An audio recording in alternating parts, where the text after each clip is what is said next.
अगर आप भी नंदलाल गोपाल की तरह सुंदर, सुडौल और बुद्धिमान संतान पाना चाहते हैं तो इस जन्माष्टमी पर उपाय जरूर करें। जन्माष्टमी के दिन निसंतान दंपति अगर उपाय करते हैं तो उन्हें पुत्र रत्न की प्राप्ति निश्चित रूप से होती है। जन्माष्टमी का दिन जो कि भादो माह के कृष्ण पक्ष की अष्टमी तिथि को मनाया जाता है और यह दिन हिंदू धर्म में काफ़ी विशेष महत्व रखता है। इस दिन प्रभु श्री कृष्ण का जन्म हुआ था जो कि विष्णु भगवान के 8वें अवतार के रूप में माने जाते हैं। ऐसी मान्यता है कि अगर आप लड्डू गोपाल का सेवा करते हैं, लड्डू गोपाल की प्रिय चीज़ें उन्हें अर्पित करते हैं तो आपको संतान सुख निश्चित रूप से प्राप्त होता है, क्योंकि संतान का सुख पाना हर महिला के लिए सौभाग्य की बात होती है। अगर आपकी शादी को कई साल हो जाते हैं और संतान सुख से आप वंचित रहते हैं तो यह एक चिंता का विषय बन जाता है। खास करके महिलाओं के लिए यह काफ़ी दुखद पीड़ा होती है। जिसके संतान नहीं होती है उसको कई तरीके की बातें सुननी होती हैं और कई ऐसी महिलाएं होती हैं जिनको गर्भधारण होता है, बार बार मिसकैरेज हो जाता है। अगर इस तरीके की कोई भी परेशानी है आपके साथ तो जन्माष्टमी के पावन पर्व पर उपाय जरूर करें। इस बार की जो जन्माष्टमी है वो 16 अगस्त शनिवार के दिन मनाई जाएगी। कई लोगों में मतभेद है कि ये 15 को होगी या फिर 16 को होगी। तो आपको बता दें कि जन्माष्टमी तिथि की जो शुरुआत होगी वो 15 तारीख को रात्रि में 11:49 पर होगी और इस तिथि की समाप्ति 16 तारीख को रात्रि में 9:34 पर होगी। और इस बार रोहिणी नक्षत्र नहीं है। वैसे श्री कृष्ण का जो जन्म हुआ था वो रोहिणी नक्षत्र में हुआ था और बुधवार के दिन हुआ था, अष्टमी तिथि के दिन माना जाता है। लेकिन इस बार कोई भी रोहिणी नक्षत्र नहीं लग रहा है तो इस बार 16 तारीख को ही जन्माष्टमी का पावन पर्व, तो आपको 16 अगस्त शनिवार के दिन कृष्ण जन्माष्टमी का उत्सव मनाना है। अगर आपके घर में श्री कृष्ण का आप जन्म करवाते हैं तो उस समय आप साधारण सा उपाय कर सकते हैं। साथ ही साथ मंदिर में भी जाकर आप उपाय कर सकते हैं। अगर पति पत्नी दोनों मिलकर उपाय करेंगे तो उनका उपाय पूर्ण रूप से कारगर होगा और अतिशीघ्र आपको मनचाही संतान की प्राप्ति होगी। किस तरीके से आप उपाय करेंगे, क्या चीज़ों की आपको इसमें आवश्यकता होगी, इसकी संपूर्ण जानकारी आपको इस वीडियो में दी जाएगी। लेकिन आगे वीडियो शुरू करने से पहले हमेशा की तरह आपसे मेरा निवेदन है कि अगर अभी तक आपने मेरा चैनल धर्म ज्ञान पथ को सब्सक्राइब नहीं किया है तो चैनल को सब्सक्राइब जरूर कर लीजिए। वीडियो पसंद आए तो लाइक कीजिए। कमेंट बॉक्स में जय श्री कृष्णा या राधा रानी का नाम जरूर लिखें, जिससे कि भादो माह के महीने में जन्माष्टमी के दिन श्री कृष्ण की कृपा से आपकी सुनी गोद भर जाए और अतिशीघ्र आपके घर में नन्हे मुन्ने मेहमान का आगमन हो। तो आपको क्या करना है कि जन्माष्टमी के दिन जो भी उपाय करेगा, जो भी महिलाएं हैं जिनको गर्भधारण में परेशानी आ रही है उनको उपाय करना है। उनको इस दिन सुबह जल्दी उठना होगा। आप सुबह जो है आप सूर्योदय से पहले उठ जाए। उठने के बाद में स्नान आदि करके पीले कलर के वस्त्र आप इस दिन धारण करें। उसके साथ ही जो आपको उपाय करना है, मैं इस वीडियो में आपको 4 से 5 उपाय बताऊंगी। तो आपको जो सही लगे आप अपनी सुविधा के अनुसार 5 में से कोई भी एक उपाय कर सकते हैं। 5 अगर कर सकते हैं तो और भी अच्छी बात है, नहीं तो कोई भी 1 या 2 उपाय कर लीजिए। निश्चित ही श्री कृष्ण की कृपा से आपकी मनोकामना पूरी होगी और आपको उत्तम संतान की प्राप्ति होगी। सबसे पहला उपाय तो आपको यह करना है कि आपके घर में लड्डू गोपाल हैं तो उनका आप पंचम रस से अभिषेक कराएं। इस दिन पंचम रस से अभिषेक कराने के बाद में गंगा जल से अभिषेक कराएं, फिर स्वच्छ जल से अभिषेक कराएं और चंदन से आप जो है अच्छे से तिलक लगाकर पीले कलर की पोशाक पहनाएं। लड्डू गोपाल को इस दिन आप एक नई बांसुरी अर्पित करें।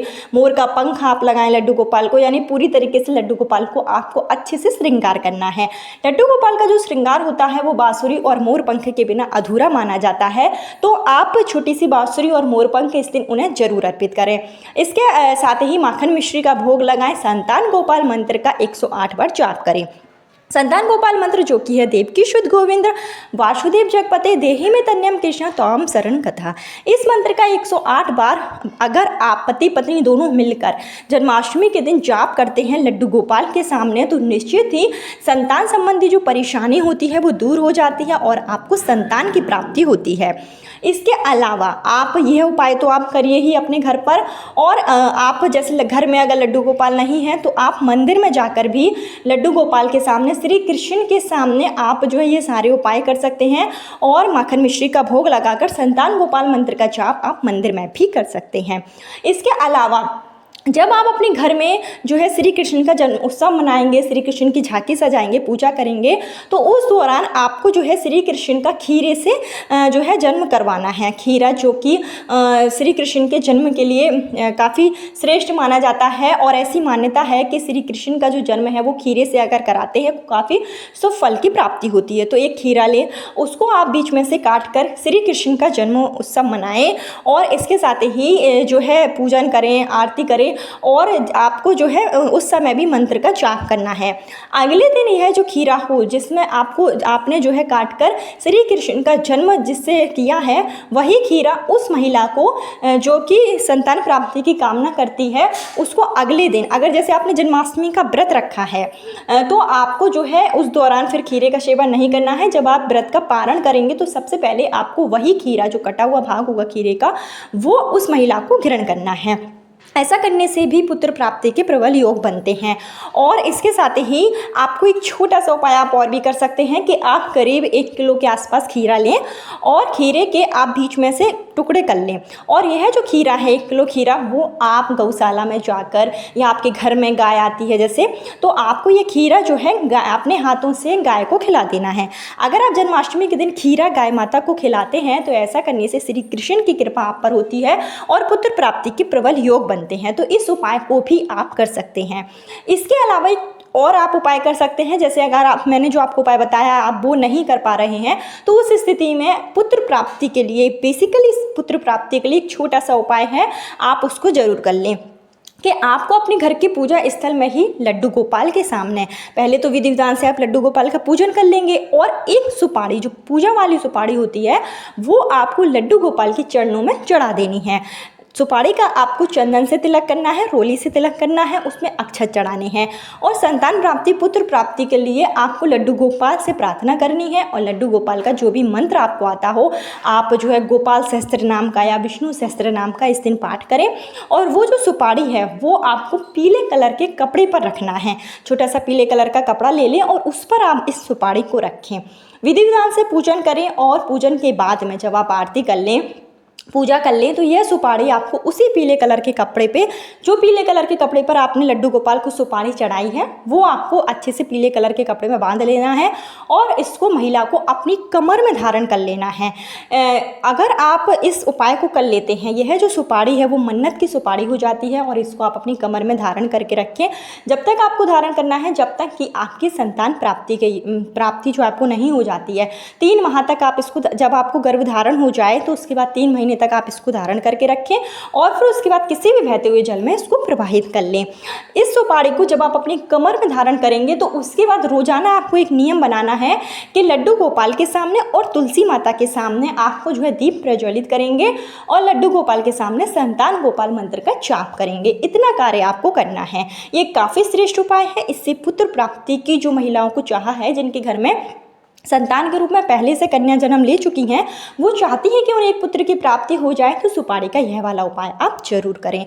और खीरे का उपाय तो आप कर ही सकते हैं, इससे आपको संतान की प्राप्ति जरूर होगी। इसके अलावा आप जो है श्री कृष्ण के मंदिर में जाएं और श्री कृष्ण के मंदिर में जाकर जो मंदिर में झूला डलता हो, जैसे श्री कृष्ण का जन्मोत्सव है और हर मंदिर में मनाया जाएगा, पालने में लड्डू गोपाल को झुलाया जाता है, झूला जो है हर मंदिर में डला रहता है, तो आपको ऐसे मंदिर का ही चयन करना है जहाँ पर श्री कृष्ण जो है पालने में झूल रहे हों।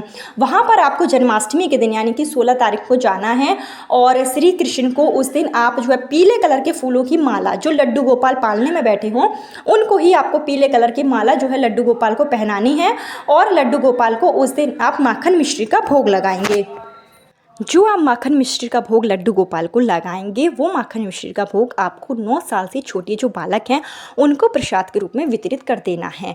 यह माखन मिश्री का भोग आप जितने बालकों को देंगे उतना ही आपके लिए मंगलकारी होगा और पुत्र प्राप्ति के प्रबल योग बनेंगे। श्री कृष्ण की तरह संतान की प्राप्ति होगी। तो माखन मिश्री का यह उपाय भी आप 16 अगस्त की सुबह के समय कर सकते हैं। जैसे सुबह के समय ही आप श्री कृष्ण के मंदिर में जाकर उन्हें पीले कलर के फूलों की माला पहनाएं और माखन मिश्री का थोड़ा सा भोग लगा दें और यही भोग आपको प्रसाद के रूप में बालकों को वितरित कर देना है। यह भी काफ़ी श्रेष्ठ उपाय है और इसको भी आप जो है 16 अगस्त कृष्ण जन्माष्टमी के दिन जरूर करें, क्योंकि श्री कृष्ण का जो जन्मोत्सव होता है उस दिन संतान प्राप्ति के लिए कई सारे उपाय होते हैं। जो मैंने आपको उपाय बताए हैं वो आप सारे ही उपाय कर सकते हैं, या इनमें से जो भी उपाय आप करना चाहते हैं वो उपाय आप कर लें। आपके घर में खुशियों का आगमन जरूर होगा, पुत्र रत्न की प्राप्ति आपको निश्चित रूप से होगी। तो शनिवार का दिन 16 अगस्त का दिन निसंतान दंपतियों के लिए वरदान है, इस दिन आपको उपाय जरूर करना है। कल फिर मिलती हूँ नए वीडियो नए उपाय के साथ, जब तक के लिए जय श्री कृष्ण।